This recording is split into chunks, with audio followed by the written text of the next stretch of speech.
নমস্কার বন্ধুরা, কেমন আছেন আপনারা সবাই? আশা করি আপনারা সবাই ভালো আছেন। আমরা এখন যেই জায়গাটায় যাচ্ছি এটা হলো কর্নওয়ালের সেন্ট মাইকেল মাউন্ট। এটা কিন্তু রয়েছে একদমই সমুদ্রের মাঝখানে।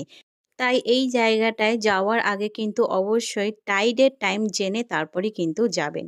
যদি টাইডের টাইম আপনারা মিস করে ফেলেন তাতেও কোনো অসুবিধা নেই, কারণ এখানেও কিন্তু বোটের সার্ভিসও কিন্তু খুব ভালো আছে।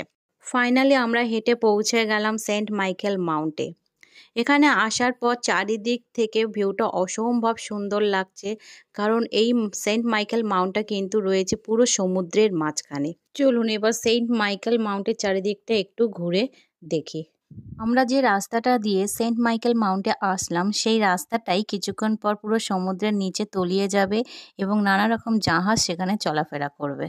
তাই যারা সেন্ট মাইকেল মাউন্টে হেঁটে আসবে তাদেরকে অবশ্যই কিন্তু টাইম মেনটেন করেই আসতে হবে। চলুন আপনাদের দেখাই যে সেন্ট মাইকেল মাউন্টের ওপর থেকে চারিদিকের ভিউটা কেমন সুন্দর লাগছে দেখতে।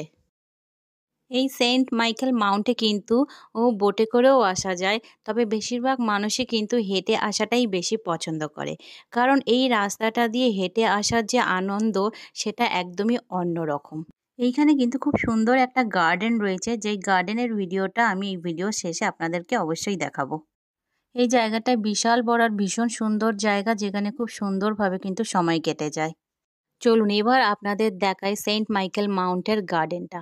এই গার্ডেনটা ছিল বিশাল বড়, ভীষণ সুন্দর একটা গার্ডেন আর নানান ধরনের ফুল দিয়ে ভর্তি।